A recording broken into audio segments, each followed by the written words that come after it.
everybody, welcome to our very first species spotlight video. Today we're going to be talking about ball pythons.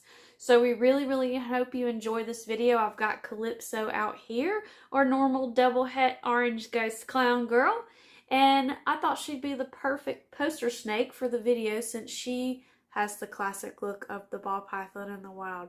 So we hope you guys enjoy this video. There will be more species spotlight videos to come. The next one that we will do will be on boa constrictors. So we really hope this video gives you a little bit of insight into the ball python, where they come from in the wild, how they're kept in captivity, if you are thinking about a ball python for your very first pet snake. The ball python, Python regius, also called the royal python in some places, is a python species that is native to West and Central Africa, where it lives in grasslands, shrublands, and open forests. This is a non-venomous constrictor species, and it is the smallest of the African pythons, growing to a maximum length of 182 centimeters or 72 inches long. The name ball python often refers to its tendency to curl up into a ball when stressed or frightened as a defense mechanism. The ball python classically comes in a black and brown pattern. The first morph that was actually brought in from the wild and reproduced in captivity was the albino, which you've probably seen, the yellow and white ball python with red eyes. And currently in the pet trade, there are over 7,500 different ball python morph combinations, which you heard me talk about during my Talk of Alabama interview on ABC 3340. That is one reason why the ball python continues to be and remains one of the most popular pet snakes in the trade today. Now, even though ball pythons are probably the most popular pet snake, there are some issues with keeping them. A lot of people believe them to be beginner snakes, but there's some people that wouldn't agree with that, and that's simply because ball pythons can be a little bit on the finicky side when it comes to eating. They can get stressed out very easily, and they can have different things in their environment and things that can cause them to actually go on a food strike very easily. So they are a little bit more challenging to feed and keep on food consistently compared to a lot of other snakes that you can own in the pet trade. The distribution and habitat of the ball python is native to West Sub-Saharan Africa and the Central African Republic to Sudan and Uganda. Okay, it prefers the grasslands, savannas, and sparsely wooded areas. Now, like I've said before, ball pythons are known for their defense strategy that involves coiling into a tight ball when threatened, hiding their head and neck, and tucking it away. This defensive behavior is typically employed in lieu of biting, which makes this species easy for humans to handle and has contributed to their popularity as a pet. Now, what this means is ball pythons are going to use this balling up, coiling, hiding their head, tucking their neck method before they usually try to bite you. They're a very timid species, and biting is not normally what they're going to do first, but they can. And if they do, it's most often going to be a tag that you're going to get from a ball python. Very rarely are you going to just get a food strike. Ball pythons are usually not very food-driven snakes, so you usually don't have that issue. The diet of ball pythons in the wild consists mostly of small mammals and birds. In captivity, we like to feed them starting as hatchlings hopper mice, or you can go with the rat fuzzies and go up to rat pups as they get bigger. And when our male ball pythons are fully grown, we still do an adult mouse weekly, or we will do a small rat weekly, or every 2 weeks, depending on the size of the ball python. With our females that are big, we usually do a small rat every week during the breeding season, and a small rat every 2 weeks when not breeding. When it comes to being kept in captivity, ball pythons can live in a variety of enclosure types. Don't let anyone tell you or make you think that a ball python cannot thrive in a tub environment. They certainly can, as long as it's the right size. They can thrive in a single tub environment.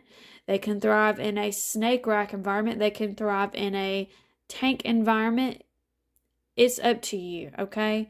There's many ways to keep ball pythons, and people that are strictly pet keepers in the community will argue that you cannot keep a snake in a tub and it not be considered abuse, but that is definitely wrong. They don't know what they're talking about. They haven't done the research on what makes these particular snakes thrive, what keeps them happy and healthy. A lot of pet keepers will also argue that ball pythons need light. They do not. You can have a daytime lamp. You can offer them UV.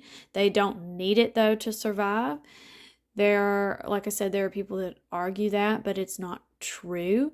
Our ball pythons all thrive in a tub environment, and they are kept in racks, and they eat amazingly well. The humidity is kept amazingly well in racks, and they feel secure in a rack system. They feel secure. That's your number one priority. If you're going to keep a ball python in a tank environment, if you're going to give it a lot of room, going to give it a 40+ gallon enclosure, you want to have enough hides, you want to have enough clutter, you want to have enough places for that ball python to feel secure, because that is one way you're going to ensure a happy and healthy ball python. A lot of times in the wild, ball pythons are found in termite mounds and burrows underground in tight, dark spaces. So if anyone wants to argue that a ball python cannot thrive in a tub environment, I would be happy to argue back my opinion. So obviously if these animals are kept if these animals are in these certain places naturally found in the wild, obviously, yes, they're going to leave the burrow, they're going to leave the termite mound to hunt at night, but they want to primarily spend their time during the day in a place that they feel secure. And that makes total sense. Ball pythons can get to a really great size. The males can top out between 3 and 4 feet. Females can top out between 5 and 6 feet. 6 feet is pretty rare, but it's a great size because it's impressive enough if you have a large female, but it's not too big to handle for children and for just anybody that might be timid or scared if that's their first time owning a snake. And you don't have to have 2 people in the room. You don't have to have 2 adults to hold one of these fully grown. You can successfully walk around with one of these around your neck. No problem. These are not food-driven snakes. They are not like boa constrictors or reticulated pythons.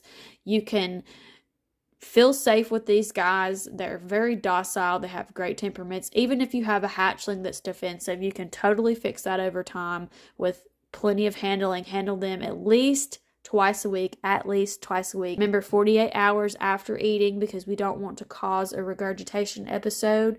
There are people that will say that you can move to feed if you want to move to feed. That is up to you, but you do risk regurgitation if you have to pick them up and move them back to their enclosure.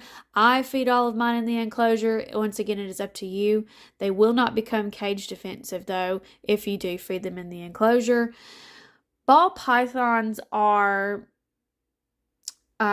just such amazing snakes, and we really hope you guys learn about them a little bit more. Don't just watch our video. Go watch some other videos. Go look up care guides, the humidity. Go look up temperatures. Temperatures are ideal, and temperature and humidity is ideal for keeping your ball python perfectly healthy and happy. We like to keep our humidity between 60 and 70, bump it up to about 80% during a shed cycle.